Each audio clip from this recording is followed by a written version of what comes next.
Las Sagradas Escrituras deben ser interpretadas de acuerdo a la voluntad de Dios, así como Dios quiere, de acuerdo a su pensamiento. Dios me los bendiga en esta ocasión a todos los siervos y siervas y así también los que aman estudiar la palabra de Dios y los que quieren servir a Dios ministrando su palabra y a todo en público general, saludarles y bendecir sus vidas, que la paz de Dios siempre esté en sus vidas. En esta ocasión, en primer lugar, vamos a hablar sobre este tema que es la hermenéutica bíblica. A lo largo de la historia se ha utilizado como una herramienta del intérprete, así también para los estudiantes del seminario bíblico. Para comenzar, entendemos que Dios es un Dios celoso en cuanto a la interpretación. Dios quiere que nosotros interpretemos de acuerdo a su voluntad. Y toda la escritura como inspirada por Dios necesita tener o recibir la reverencia al que estudia o obedecer sin torcer a la palabra de Dios. La hermenéutica bíblica es una herramienta en que nos ayuda en cuanto a cómo manejar los versículos, en cuanto a llegar a entender las Sagradas Escrituras. Entonces, de esta manera, comencemos con este tema que es la hermenéutica bíblica. En primer lugar, el término hermenéutica viene del griego hermeneutike, que corresponde en latín a interpretar. En otras palabras, hermenéutica quiere decir interpretar. O sea, el arte de interpretar los textos sagrados, especialmente los libros sagrados, se llama exactamente la palabra de Dios, para fijar su verdadero sentido, es decir, explicar cómo debe ser entendido la palabra, verdadero sentido, y luego explicar. A veces muchas cosas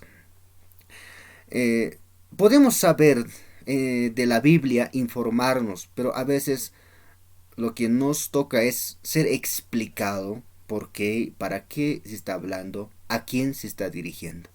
Y luego traducir. Sabemos que la palabra fue escrita en 3 idiomas como hebreo, griego, arameo. Por estas razones requiere la traducción como Sagrada Biblia. Entonces luego interpretar. Interpretar es explicar la mente del autor. Aquí en la Santa Escritura el autor de la Biblia es Dios y todos los más de 40 hombres han sido los escritores. Ahora, ellos no escribieron su filosofía, su teología, sino escribieron el pensamiento de Dios y por tanto se requiere entender o ser explicado con qué mentalidad, qué es lo que Dios quiere lograr, cuál es el mensaje que quiere dar a la humanidad a través de las Escrituras. Porque mediante palabras está expresada el pensamiento de Dios y para interpretar hay que conocer el texto. O sea, con esto quiero referirme que para llegar a interpretar hay que observar el versículo, conocer el texto y luego llegar a interpretar. Mis amados hermanos, vamos a continuar con la siguiente diapositiva donde nos enseña cómo tiene que ser nuestra manera de, o sea, el trabajo de un docente y así también de un trabajo de un estudiante de la palabra de Dios. ¿Qué dice respecto sobre este tema la hermenéutica en el Antiguo Testamento? Nehemías capítulo 8, versos 7-8. Y los levitas, Jesúa, Bani, Serebeías, Jamín, Acú, Sabitaí, Odías, Maasías, Kelita, Azarías, Josabet, Anán y Pelaía, estos hombres que eran maestros, dice, hacían entender al pueblo. En otras palabras, decir que estos hombres tenían la capacidad de explicar lo que dice la ley. Y esta ley está dirigido justamente al pueblo de Dios. Entonces, una ley también se requiere ser interpretada. Y el pueblo dice, estaba atento en su lugar. O sea, cuando la enseñanza va de acuerdo a la palabra de Dios y los fundamentos, entonces siempre cautivará la audiencia el expositor de la palabra. Verso 8 nos dice, leían en el libro de la ley de Dios claramente. El objetivo es aclarecer, y ponían el sentido de modo que entendiesen la lectura. Aquí encontramos dos veces la palabra entender, y también entendemos aquí la palabra entendiesen. Son dos palabras que enfatizan. Entonces, la palabra nos dice que el objetivo de un intérprete es hacer entender. El estudiante de la Biblia no solamente debe informarse de la palabra de Dios, sino debe llegar a entender. ¿Por qué? Porque no se está estudiando un libro cualquiera. Este libro es un libro donde contiene ciencias profundas. También podemos explicar de otras maneras. Por ejemplo, por el contrario, la palabra de Dios nos explica que las personas que quieren estudiar la palabra de Dios deben tomar en cuenta que no es algo sencillo, sino requiere de un esfuerzo y dedicar el tiempo. Luego, el objetivo del buen intérprete. También encontramos en Esdras capítulo 7, verso 10, porque Esdras había preparado su corazón para inquirir la ley de Jehová. Encontramos la palabra corazón. Para escudriñar la Biblia es necesario prepararse el corazón, es decir, ser limpiado de todas las contaminaciones que antes había y cuidarse, es decir, la calidad del corazón que debe tener un intérprete, o así también la vida de santidad. La ley de Jehová, y para cumplirla, el intérprete no solamente va a escudriñar e investigar la palabra de manera cuidadosa, sino que también tiene el objetivo de obedecer a la palabra y enseñar en Israel sus estatutos y decretos. Para enseñar, primero tiene que inquirir, tiene que aprender de un maestro. La Biblia es como un maestro, luego tiene que ser enseñado, luego enseñar a otros. Esa es la tarea de un escritor o de un conferencista, de un pastor, de un maestro. Israel, sus estatutos. En Timoteo también encontramos 2.15. 2 Timoteo 2.15. Procura con diligencia presentarte a Dios aprobado, como obrero que no tiene de qué avergonzarse, que usa bien la palabra de verdad. Está resaltado con el color amarillo, donde nos explica que usa bien la palabra de verdad. Es decir, la palabra no debe ser interpretada como quiera. Por ejemplo, a comparación, este libro es un libro superior a otros libros que existen. En otras palabras, quiero mencionar que la palabra debe ser utilizada con mucho cuidado en cuanto de transmitir el mensaje. Aquí vamos a tomar dos puntos importantes. Primero, la estructura de la Biblia. Para un intérprete es importante la estructura de la Biblia. Tiene una estructura, está formada con el Antiguo y Nuevo Testamento. ¿Por qué? Porque esto tiene un objetivo. Primeramente, los 5 libros Pentateuco, llamados 5 libros donde existe el inicio de las cosas, llamado también la ley, es el comienzo. Es decir, para interpretar los posteriores libros es importante saber conocer los libros pentateucos. Por ejemplo, el apóstol Pablo utilizó muchas veces, también Jesucristo ha tomado citas bíblicas de estos libros. Aquí está el origen, cómo inició la salvación, porque Abraham fue justificado por la fe. Más adelante habla de la justificación por la fe. Habla de diferentes temas. Es importante. Luego los libros históricos. ¿Para qué está formado los libros históricos? Dios no solamente ha hablado de una manera directa, porque en este tiempo Dios ha hablado de manera directa, pero en este tiempo Dios también ha hablado de manera histórica. Es decir, Dios ha expresado quién es Dios, cómo es Dios, se ha demostrado su poderío, su soberanía a través de la historia. Entonces, la historia es muy importante para entender otros libros, porque dentro de la historia aquí hay muchas simbologías también. No es solo historia, sino que hay temas que en los posteriores van a ser tratados. Ya los apóstoles, el mismo Jesús va a explicar el significado, por qué esta historia ha pasado. Luego los libros poéticos, Dios también expresa a través de las poesías, indicando su maravillosa obra, su sabiduría divina, llevando a las personas a reflexionar. También encontramos los libros profetas mayores, donde nos explica acerca de resultado de las historias. Por ejemplo, aquí se ha realizado el libro en la tierra de Canaán, generalmente. En estos libros históricos nos habla cómo Israel fue, cómo obedeció a la palabra de Dios, cómo fue la vida, fue examinada. Ahora, como resultado, los profetas ya expresan aquí. Aquí explican en Isaías, Jeremías, Lamentaciones, Ezequiel, Daniel, cómo era Israel. Se aplazó o aprobó las características, sus pensamientos, su corazón, sus culturas, sus costumbres, etcétera, etcétera. Entonces, muy importante relacionar entre la profecía y las historias, y como era antes. Luego, los libros profetas menores es similar, es el resultado, mensajes. De aquí han salido. Estos profetas no han profetizado por sí. Toda profecía tenía el base en la historia. Por ejemplo, en la historia Israel se volvió idólatra. Por eso aquí habla de las profecías contra la idolatría. Es importante conocer estas etapas que ha pasado Israel. En el Nuevo Testamento también encontramos Evangelio de San Mateo. En estos 4 libros se encuentra la vida de Jesús, cómo hacía su milagro, su poder, su divinidad como ser humano también, y Él era Dios. Él aquí se manifestó.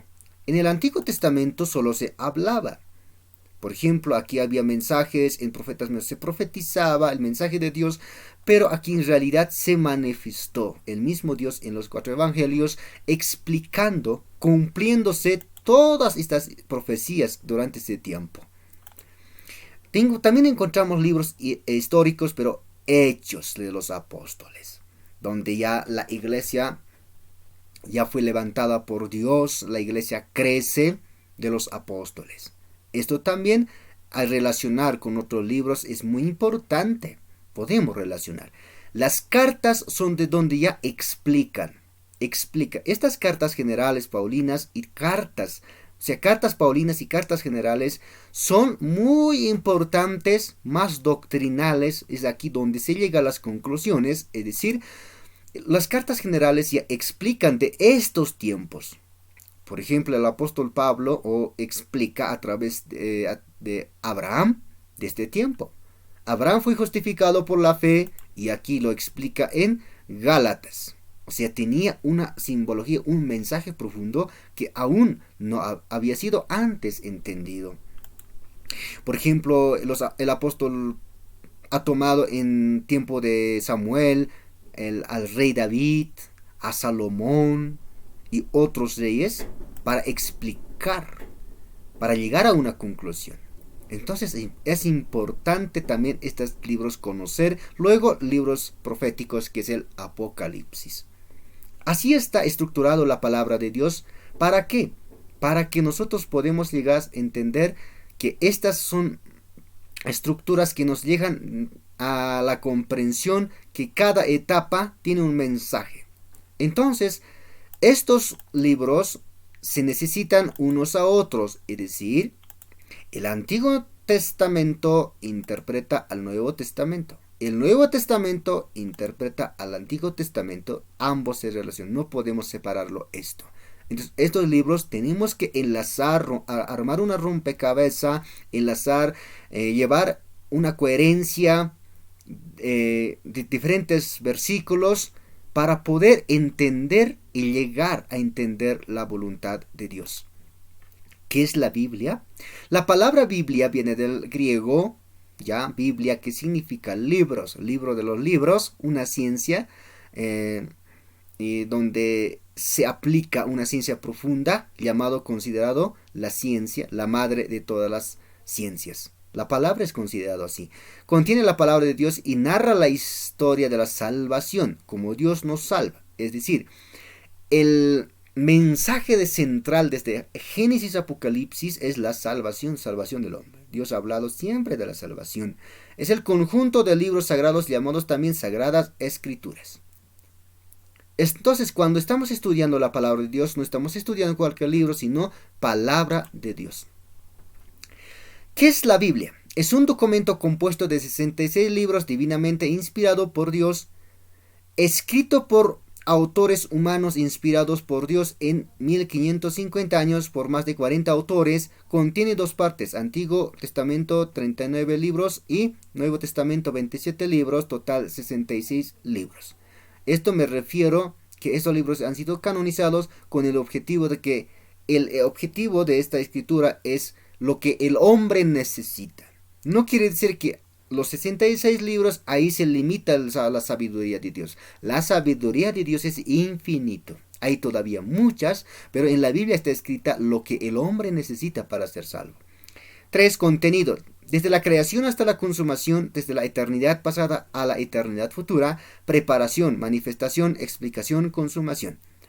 Habíamos mencionado que Dios habla preparación. El Antiguo Testamento fue una preparación. Después Jesucristo se manifestó en las cartas. También se explicó y con el Apocalipsis se va a acabar el universo. En 4. El Antiguo Testamento, historia de Israel. Y el Nuevo Testamento es la obra de Jesucristo y su obra redentora. Hechos, venida del Espíritu Santo y nacimiento de iglesia. Y 21 epístolas que explican la obra de Cristo. Entonces quiere decir que el Antiguo y Nuevo Testamento no se puede separar, sino ambos se necesitan para llegar a una interpretación. 5. El tema central de la Biblia, la salvación del hombre. Habíamos indicado, el objetivo principal es salvación del hombre. Los idiomas de la Biblia: hebreo, arameo, griego. Lengua semética viene del Heber, Génesis 10:21. Aquí nos indica que la escritura se escribe de derecha a izquierda, aunque no se ponía los vocales, pero sí pronuncia, pero como tendría vocales. Fueron los masonetas quienes incluyeron signos de puntuación, los maestros hebreos que han puesto los signos de puntuación, aunque para los que hablamos español, aunque llegar a entender este idioma no es tan sencillo, pero es muy interesante. También fue escrito algunos libros como Jeremías, Daniel en arameo. Estos libros, algunas partes, aunque no todo, pero fue escrito. Eso también nos deja entender que tenemos que nosotros tomar en cuenta cada palabra, qué significado tiene. En griego, el Nuevo Testamento, aunque en tiempos de Roma existía el dominio de los romanos y más se expresaba idioma griego, por estas razones los apóstoles, el Nuevo Testamento fue escrito en griego. Entonces, aquí, ¿cuál es la idea principal para que estamos tomando en cuenta estos dos puntos importantes? Es que este libro de los libros hay que tomar en cuenta palabra por palabra. O sea, los significados en el diccionario secular tiene otro significado, mientras según estos idiomas originales lleva otro significado, y por eso es importante tomar en cuenta estos tres idiomas en cada versículo: hebreo, arameo, griego. Generalmente hebreo es más fundamental. ¿Qué necesita el intérprete de la Biblia? La revelación. En primer lugar, el intérprete de la palabra de Dios necesita la revelación. Las cosas secretas pertenecen a Jehová nuestro Dios. Deuteronomio 29:29, Jeremías 33, verso 3. Ahí nos habla que Dios tiene su infinito, la sabiduría es infinito. Entonces, ¿qué es la revelación? Es quitar el velo. La revelación es una actividad divina. No es de manera alguna una realización humana. Es decir, El ser humano no tiene la capacidad de entender cosas secretas de Dios, solamente tendrá que ser revelado, autorizado por Dios. Revelación no equivale al descubrimiento, es decir, una persona puede investigar científicamente, puede hallar nuevos descubrimientos, pero la revelación es más profunda. La revelación es por parte de Dios directo y de manera rápida. Ni es el resultado de alguna percepción interior o el producto de una idea brillante. Revelación no significa que el hombre encuentra a Dios, sino que Dios encuentra al hombre. Es Dios compartiendo sus secretos con nosotros, es Dios mostrándoles a sí mismo. Parker de esa manera entendió. En otras palabras, explicar, un intérprete de la palabra de Dios necesita la revelación de Dios. Que el mismo Dios revele cosas secretas. ¿Por qué? Encontramos una vez el apóstol Pedro Jesús preguntó a Pedro diciendo quién o cómo lo calificaban a Jesús. Entonces unos decían Elías o algún profeta, lo decían. Pero Jesús lo pregunta a ustedes, ¿quién soy para ustedes? Entonces Pedro le dijo, tú eres el Hijo de Dios viviente. Y Jesús dijo, no te lo reveló el hombre, sino el mismo Dios. Entonces la revelación es muy diferente que una investigación científica o descubrir alguna cosa. La revelación es inmediata y es por parte de Dios.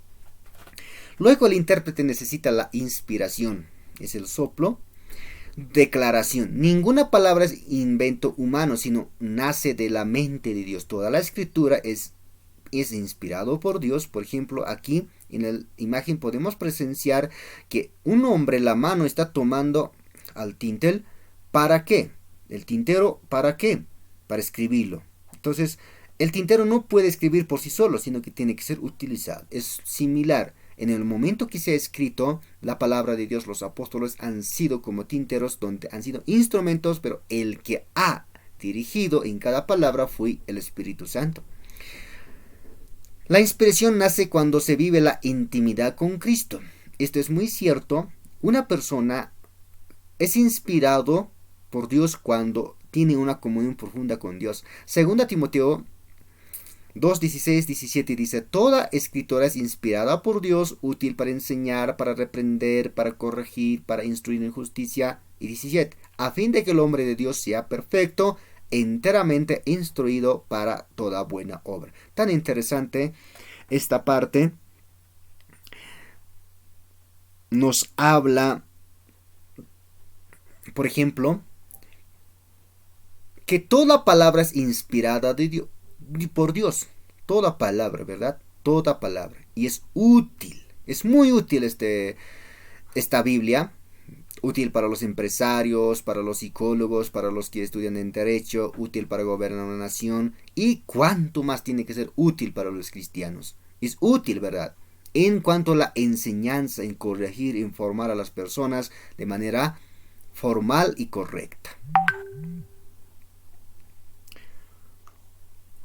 La iluminación. En tercer lugar, el intérprete de la palabra de Dios necesita ser iluminado por el Espíritu Santo. No solamente revelar. Por ejemplo, hay una persona puede recibir una revelación, pero no entiende el significado. ¿Qué significa una revelación? Es lo mismo, una persona puede llegar a adquirir un versículo, memorizar un versículo, pero necesita ser iluminado. ¿Iluminado qué significa? Entender la verdad. Así como en la imagen, la luz donde ilumina en medio de las tinieblas es similar. La mente humana sin la palabra de Dios es tiniebla. Por eso es importante el cual el Espíritu Santo ayuda a una persona a comprender la verdad de la palabra de Dios. Juan 16, 13 y 14 nos explica, pero cuando el Espíritu de verdad, venga el Espíritu de verdad, Él os guiará a toda la verdad. Entonces, después de haber sido revelado, inspirado, uno tiene que llegar a la iluminación, es decir, llegar a entender cuál es la verdad. Porque no hablará por su propia cuenta, sino que hablará todo lo que oyere y os hará saber las cosas que habrán de venir. Él me glorificará porque tomará de lo mío y los hará saber. Tan interesante. El Espíritu de verdad. Entonces, el intérprete tiene que considerar que el Espíritu Santo es el maestro de los maestros, donde tiene que enseñar y dejarse enseñar y luego para enseñar a los demás. Porque guía la verdad y hace saber la verdad.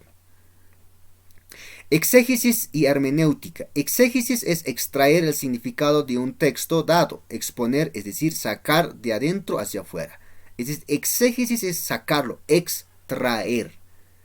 En otras palabras, la palabra de Dios dice que no podemos aumentar, ni quitar, ni adulterar, es decir, alterar las palabras, porque esto tiene ciertas consecuencias negativas. Y la palabra dice es aplicación seria y formal de los principios y reglas de la hermenéutica para llegar a una interpretación correcta del texto bíblico. Exégesis nos explica que debemos sacar de adentro hacia la afuera. Cualquier idea, mensaje, enseñanza debemos sacar de la palabra de Dios. Ejemplos de exégesis. Encontramos esta referencia bíblica en el libro de los Hechos, capítulo 17, verso 10-12. Nos habla así, vamos a leer inmediatamente. Los hermanos enviaron de noche a Pablo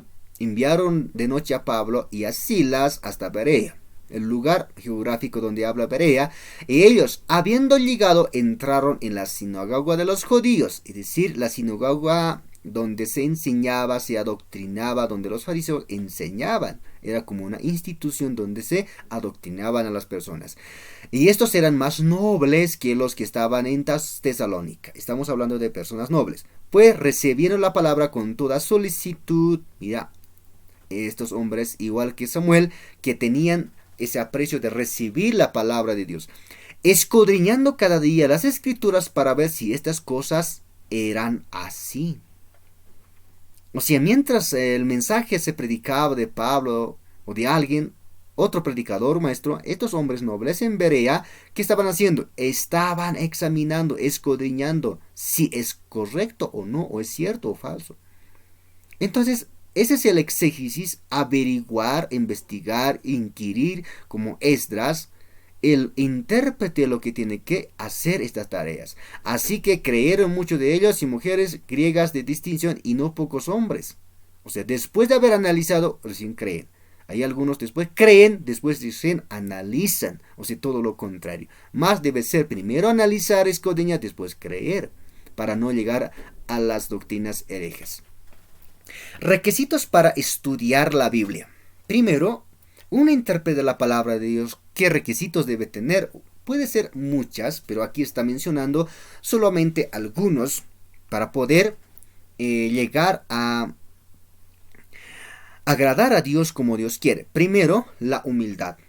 La humildad en Proverbios 11:2 nos habla que Dios le da sabiduría a los humildes, o la sabiduría acompaña a los humildes. También podemos encontrar 1 Corintios capítulo 13:9, que el apóstol Pablo, un estudioso, un hombre de alta calidad de conocimiento, pero él dice que conocía aparte las cosas. O sea, hay muchas cosas que le faltaba conocer.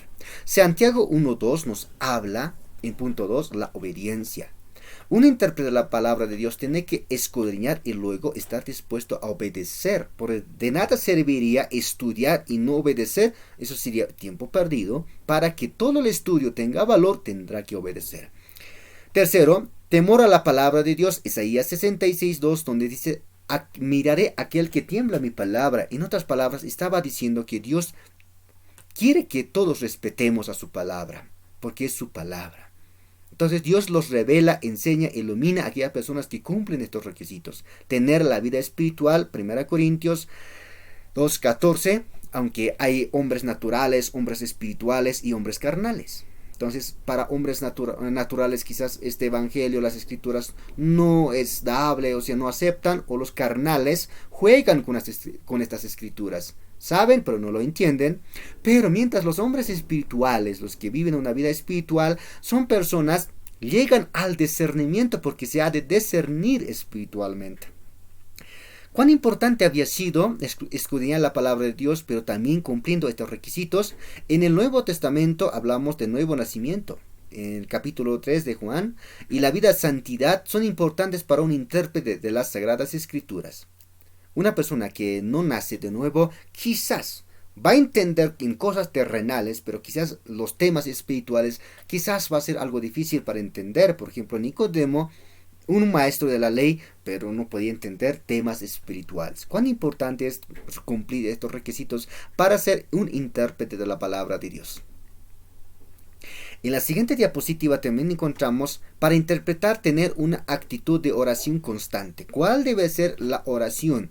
Puede existir muchas, pero aquí lo encontramos dos referencias bíblicas. Salmos 119, verso 18 dice: abre mis ojos y miraré las maravillas de tu ley. Para entender la ley necesita que Dios, el mismo Dios, abra los ojos. Aquí no se refiere a los ojos naturales o físicos, sino los ojos de nuestro entendimiento. Está hablando, abre mis entendimientos para entender la ley. Jeremías 33, verso 3 también habla: clama a mí, yo te responderé y te enseñaré ¿qué? Cosas grandes ocultas. O sea, Dios no te va a enseñar lo que el hombre enseña, sino Dios quiere enseñar sus grandes sabidurías que tiene para el ser humano, que tú no conoces todavía. Entonces el hombre debe reconocer su debilidad en todo su aprendizaje, en proceso de desarrollo de aprendizaje, necesita ser guiado por el mismo Dios. Entonces también más adelante estaremos viendo diferentes temas, por ejemplo aquí la oración de un intérprete de la palabra de Dios. Voy a leer a grandes rasgos, que anteriormente ya habíamos pasado estos temas, entonces estamos dando un repaso. Salmo 119, verso 3 al 48 nos habla de la siguiente manera: examíname, oh Dios, el camino de tus estatutos y lo guardaré hasta el fin. Dame entendimiento y guardaré tu ley y la cumpliré de todo corazón. Guíame por la senda de tus mandamientos, porque en ella tengo mi voluntad. Inclina mi corazón a tus testimonios y no a la avaricia. Aparta mis ojos que no vean la vanidad. Avívame en tu camino. Confirma tu palabra a tu siervo que te teme. Quita de mí el oprobio que he temido, porque buenos son tus juicios, y aquí yo he anhelado tus mandamientos. Vivifícame en tu justicia, venga a mí tu misericordia, oh Jehová, tu salvación conforme a tu dicho. Y daré por respuesta a mi avergonzador, que en tu palabra he confiado. No quites de mi boca en ningún tiempo la palabra de verdad, porque en tus juicios espero. Guardaré tu ley siempre, para siempre y eternamente, y andaré en libertad, porque busqué tus mandamientos y hablaré de tus testimonios delante de los reyes, y no me avergonzaré, y me regocijaré en tus mandamientos, los cuales he amado. Alzaré asimismo mis manos a tus mandamientos que amé, y meditaré en tus estatutos. Qué tan interesante estos versículos que nos enseñan respecto a este tema, cómo debe ser la oración de un intérprete, ¿no? Ser enseñado, llegar a entender, porque en ella encuentra la voluntad de Dios, también en ella le encuentra la verdad, porque el que escudriña la palabra andará en la libertad, y también la palabra regocija. A continuación vamos a ir algo de práctica, o vamos a llegar a observar un versículo, cómo tendremos que entender la palabra de Dios. Primero, observar el texto. Si no se observa un versículo así de manera cuidadosa, o se observa mal el versículo, es probable que uno llegue a entender mal. Entonces, para entender bien, correctamente, necesitas observar el versículo. Puede haber de muchas maneras, pero aquí está puesto algunas. Entender el significado de cada palabra. Habíamos dicho que este libro requiere la interpretación y entender su significado. Entender el significado de cada palabra. ¿Para qué? Para entender todo el versículo y todo el capítulo. Esto nos va a ayudar a entender. Luego, identificar el sustantivo. El sustantivo es aquella cosa, muchas veces cada versículo está embellecido de manera figurativa. Puede utilizar una persona, un animal, un objeto. Eso es todo aquello sustantivo. Luego, detectar el adjetivo que acompaña al sustantivo. El adjetivo es donde le acompaña al sustantivo, lo califica. Por ejemplo, aquí podemos decir la Biblia, pero no se sabe qué tamaño es la Biblia, qué color es. Entonces, la Biblia es color blanco, y así sabe qué color es. Entonces, así lo identifica el sustantivo. 4. Entender el contenido del texto a través de la historia. Qué tan interesante. Entender el contenido del texto a través de la historia nos está enseñando cómo tenemos que extendernos, preguntar más adelante, más atrás, qué conexión de pensamientos hay en cada versículo. A continuación, estas preguntas nos pueden ayudar en cuanto a la investigación, porque a veces tenemos muchas preguntas en nuestra mente. ¿Cuáles son? ¿Quién escribió? ¿A quién escribió? ¿De dónde desde dónde lo escribió, cuándo lo escribió, por qué motivo lo escribió, cuál era el propósito al escribir, en qué circunstancia escribió, cuáles son los aspectos revelados, cuáles son las ideas principales del texto. Todo esto nos va a ayudar a entender. Por ejemplo, ¿quién escribió? Vamos a hablar del Timoteo. Vamos a hablar de un hombre llamado Timoteo. ¿Quién escribió? Pablo. Lo que quiero decir aquí. Porque no nos ha dado Dios espíritu de cobardía, sino de poder, de amor y de dominio propio. Ahora, lo que queremos llegar es, ¿quién escribió esto? ¿Quién? Pablo. ¿A quién escribió? Timoteo. ¿Desde dónde? En su segundo encarcelamiento desde Roma. ¿Cuándo lo escribió? Una aproximación 64 a 65 después de Cristo. ¿Por qué motivo? Timoteo enfrentaba ciertos obstáculos en la iglesia. El motivo era esto. ¿Cuál era el propósito de escribir? Animar a Timoteo. ¿En qué circunstancias escribió? Pablo estando en prisión y Timoteo está enfrentando falsas doctrinas. ¿Cuáles son los aspectos revelados? Dios es dador de recursos, de riquezas espirituales. ¿Cuáles son las ideas principales del texto? Timoteo tiene que saber que tiene los recursos de Dios y apoyo de Dios. ¿Cuál es la verdad central del libro? Los jóvenes en Cristo son valientes. En pocas palabras, a estas preguntas responder nos va a ayudar a interpretar un versículo. Por ejemplo, aquí vamos a llegar a entender. ¿Por qué no nos ha dado? O sea, vamos a tomar este versículo. Vamos a llegar a interpretar. ¿Por qué no nos ha dado Dios espíritu de cobardía, sino de poder, de amor y de dominio propio? Según a Timoteo 1:7. Ahora, ¿cuáles son las características? Primero, habíamos dicho las palabras, significados de palabras individuales. ¿Por qué? El Pablo quiere responder a una razón, quiere razonar por qué estaba escribiendo, cuál es el motivo para escribir, ¿verdad? Nos ha dado entregar, en otras palabras, dar, está hablando de entregar, regalar una dávida. Entonces, este versículo habla de los regalos que Dios da al ser humano para que trabaje en su viña. Elohim, Dios es Elohim, Dios supremo, o sea, no está ante un Dios cualquiera, Dios superior a otros superiores dioses que hay. O sea, hay dioses pequeños, no son criatura de Dios, a la vez no son dioses, pero sí, el Dios supremo es más superior que cualquier otro Dios. Espíritu, soplo, de cobardía. O sea, ¿cuándo entendemos la cobardía? Cuando una persona duda, tiene miedo, se somete, o sea, es por cobardía, ¿verdad? Sino de poder. La palabra poder nos indica dinamis, o un dunamis significa dinamita, de capacidad omnipotente.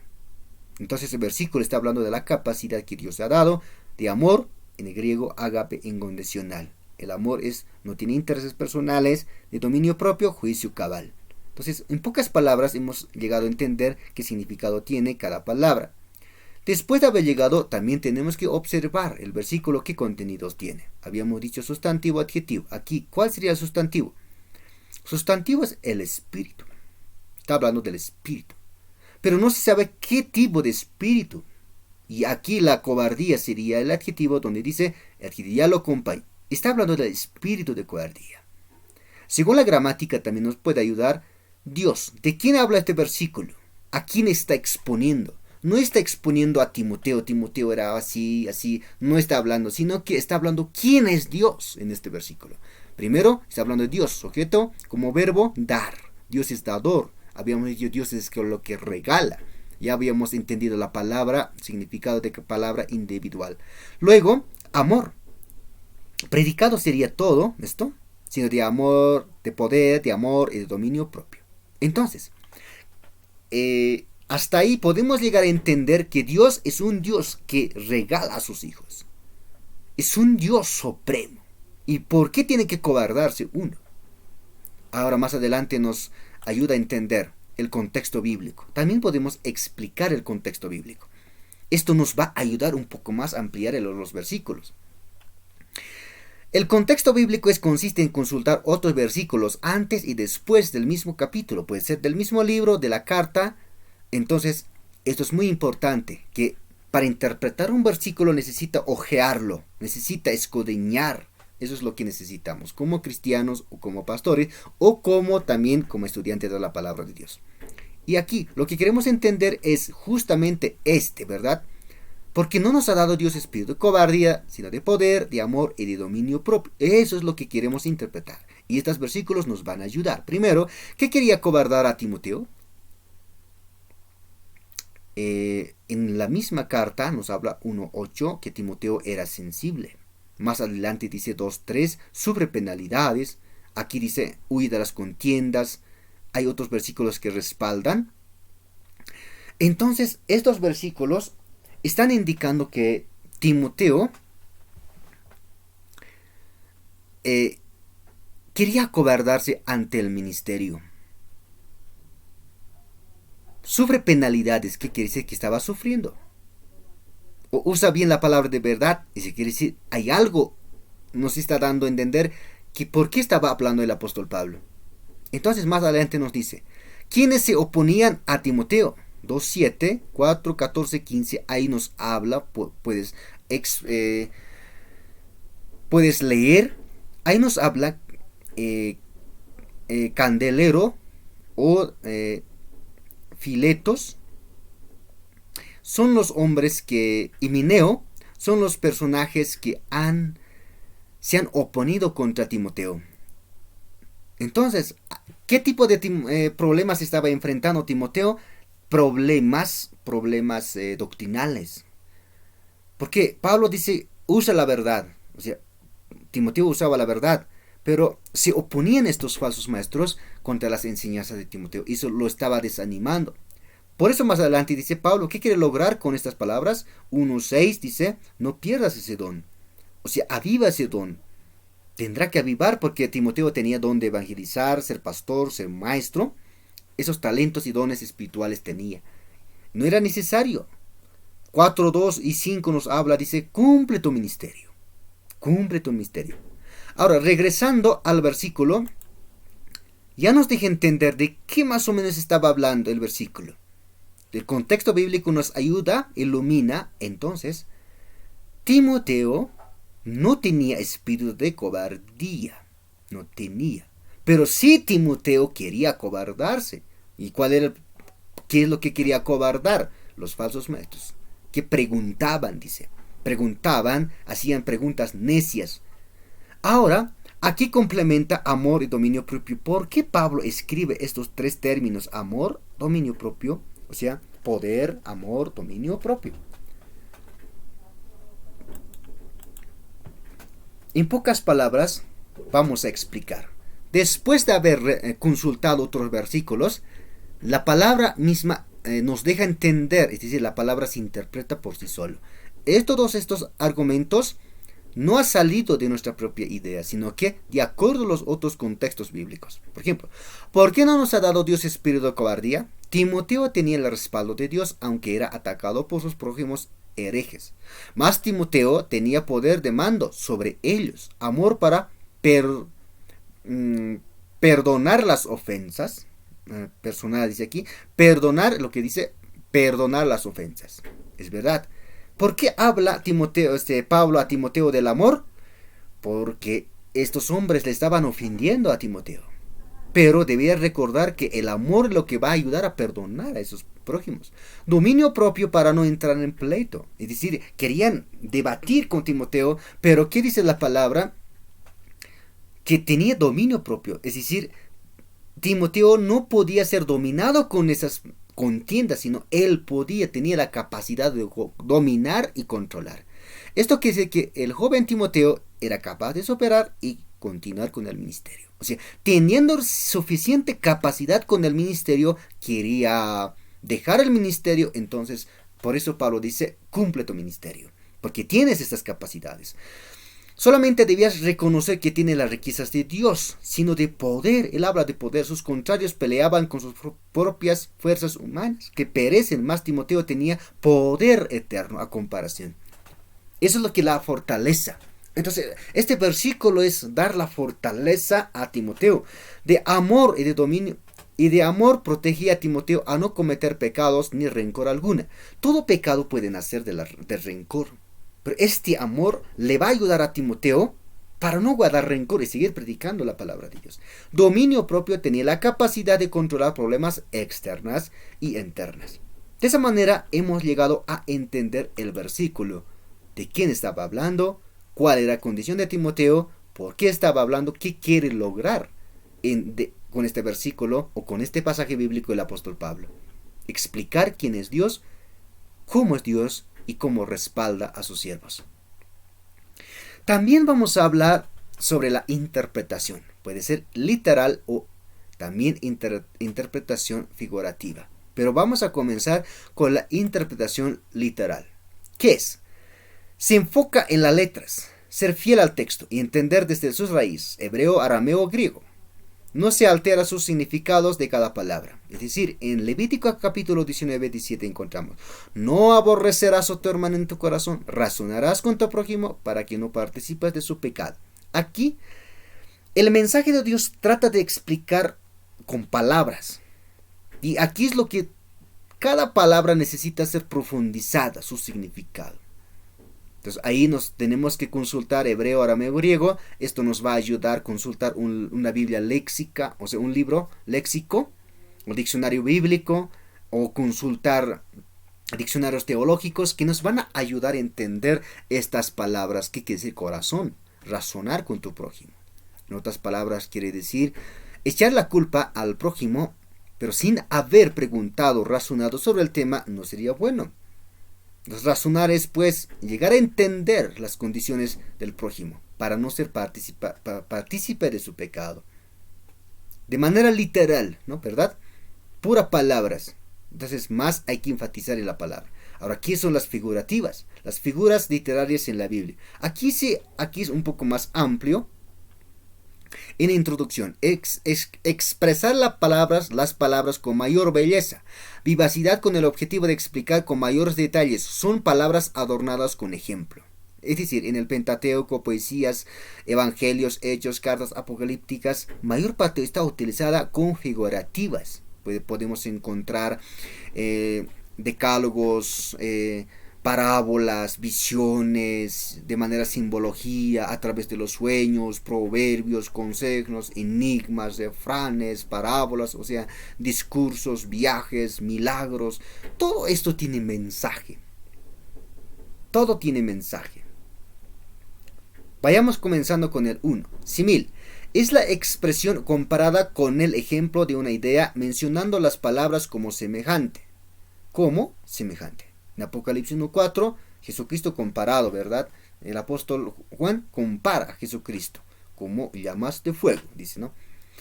En Génesis vamos a tomar un ejemplo. Génesis 22:17. De cierto te bendeciré grandemente, multiplicaré en gran manera tu descendencia como las estrellas del cielo y como la arena en la orilla del mar, y tu descendencia poseerá la puerta de sus enemigos.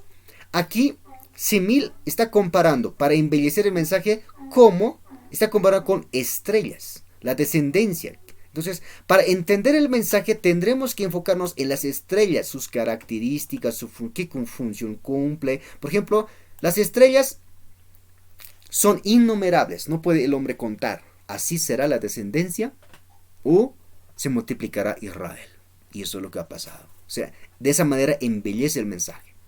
En 2, prosopopeia consiste en otorgar rasgos, características, acciones humanas animadas o objetos inanimados. Por ejemplo, podemos recordar aquí otros ejemplos, pero voy a ir directo en esto.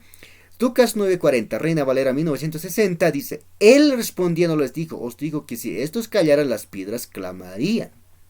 O sea, está un poco exagerando, ¿verdad? El mensaje. Las piedras clamarían. En otras palabras, no está diciendo verdaderamente a las piedras refiriéndose, sino que refiriéndose a los apóstoles, aunque no eran tomados considerados como personas importantes, pero sí ellos tenían la autoridad, u otros hombres. ¿Ya? Más adelante, hipérbole es exagerar las características o aspectos de realidad para darles más fuerzas expresiva al mensaje que se transmite. Por ejemplo, casi me muero del susto. No es una mentira, sino una exageración. ¿Por qué miras la paja que está en el ojo de tu hermano y no echas de ver la viga que está en tu propio ojo? ¿Dónde has visto una paja en el ojo humano? Así grande, nunca hemos visto. Pero él habla, el versículo, paja que está en el ojo de tu hermano. Ese es hipérbole, exagerar las características. Saca primero la viga de tu propio ojo, entonces verás bien para sacar la paja del ojo de tu hermano. Entonces está indicando que esta palabra nos está explicando de manera figurativa. En otras palabras dice, una paja en el ojo, ¿qué característica tiene? Le molesta y no le deja ver. Es similar. El pecado, uno puede tener pecado, pero quiere juzgar a otro, pero los mismos propios pecados no lo van a dejar ver. ¿Y cómo quiere juzgar a otro? Es, tan interesante el versículo, va embellecido con figuraciones. Ironía consiste en una afirmación cuyo sentido latente es todo lo contrario de lo que parece afirmarse y se usa como para recalcar algún punto, siempre encajar con el contexto bíblico. 1 Corintios 4:8. Pablo les dice a los corintios, ya estáis saciados, ya estáis ricos, sin nosotros reinéis. Ojalá que reinases para que nosotros reinásemos también juntamente con vosotros. Cuando se lee esto resulta evidente que los corintios no son reyes, ni tampoco Pablo decía reinar sobre ellos. Aquí dice que son reyes, de lo contrario, ¿no?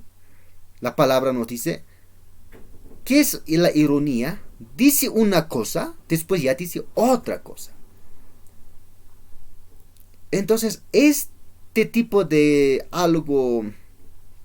palabras de diferentes afirmaciones, se requiere encajar con el contexto bíblico. Sí o sí necesitamos consultar a otros versículos.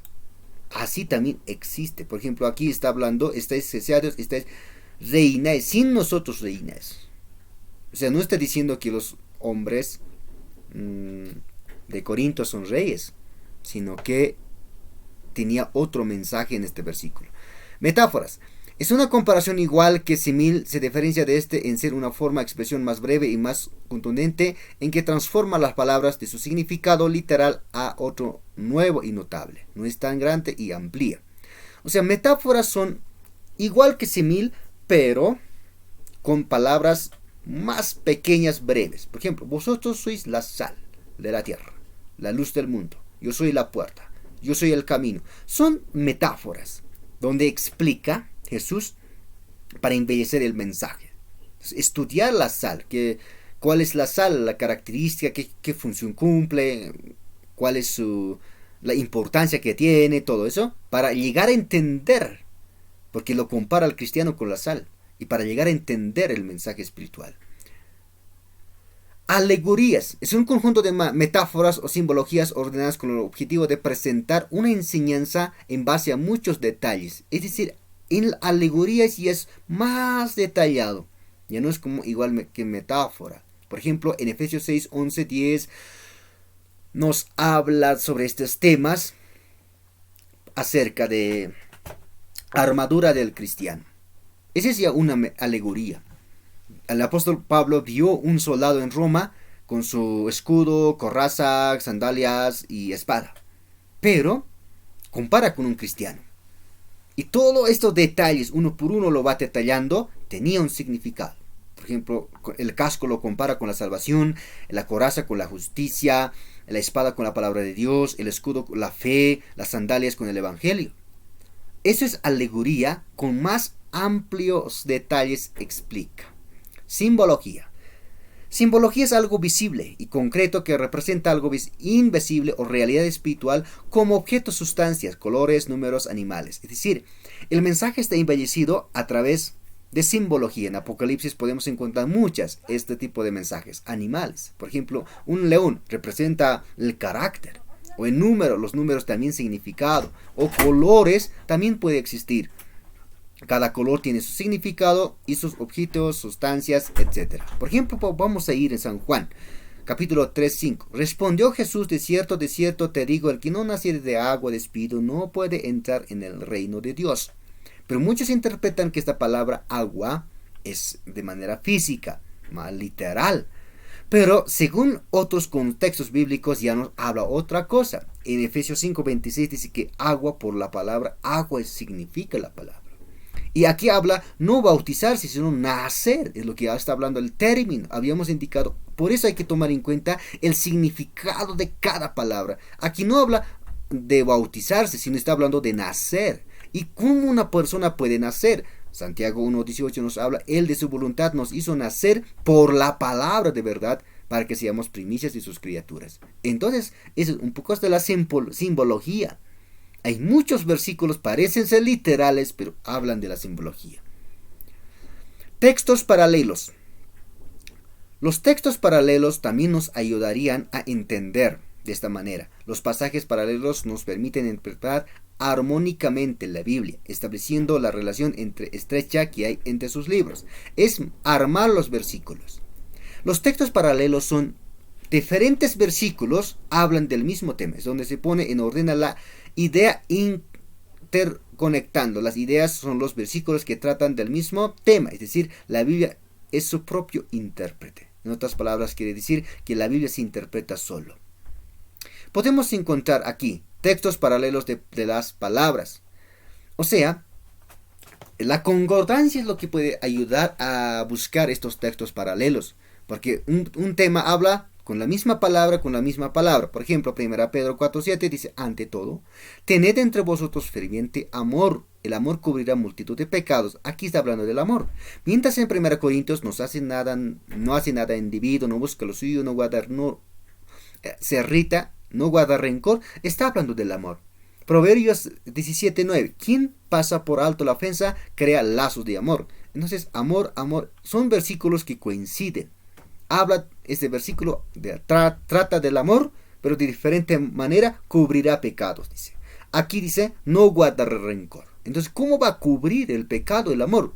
Porque el que guarda rencor siempre va a cometer, murmurar contra alguien, blasfemar, maldecir, y siempre va a querer accionar con las venganzas o con otro tipo de pecados, pensamientos o palabrerías. Pero mientras el que no guarda rencor, entonces podrá no hacer estas cosas. De esta manera se cuida del pecado, como lo cubre como un manto. Proverbios también dice que crea lazos de amor. De esa manera estas palabras nos ayudan a interpretar. Pero ¿qué son los textos paralelos de idea? Ya no van a mencionar las palabras, pero sí la idea es lo mismo. Por ejemplo, hay versos que no coinciden en palabras pero sin idea, es decir, hay una conexión de ideas. Por ejemplo, 2 Timoteo 3:15 dice que desde la niñez has sabido las sagradas escrituras, las cuales te pueden hacer sabio para la salvación por la fe en Cristo Jesús. La salvación es lo que habla el tema. Pero en San Juan 3:16 habla, porque de tal manera amó Dios al mundo que ha dado a su Hijo unigénito para que todo aquel que en él cree no se pierda, mas tenga vida eterna. Pero aquí habla de la vida eterna. ¿Pero qué relación tiene con este versículo? No coincide en palabras, pero sí en idea coincide. Porque aquí habla de la salvación, aquí también está hablando de la salvación para que no se pierda. San Juan 5:24 dice, de cierto os digo, el que oye mi palabra y cree al que me envió tiene vida eterna y no volverá a condenación, mas ha pasado de muerte a vida. Muerte a vida, ha pasado de muerte a vida. Entonces, ¿la salvación qué es? Salvación es pasar de muerte a vida. ¿La salvación qué es? Ganar la vida eterna. Entonces, de esa manera podemos llegar a entender los versículos interconectando. Hay dos tipos de textos paralelos. Textos paralelos generales, Salmo 119, 160. Estos textos paralelos generales ya se extiende a todo el libro, ya podemos conectar con otros versículos, tanto el Antiguo y el Nuevo Testamento. Habíamos mencionado los versículos, ya podemos buscar de diferentes épocas, de diferentes autores, para poder llegar a entender como habíamos mencionado. O sea, extenderse la investigación de un versículo, consultar los libros históricos, Pentateuco, Salmos, proféticos o también Evangelio, epístolas. Pero para las enseñanzas doctrinales siempre tiene que ser aquí la conclusión. Aquí está la explicación.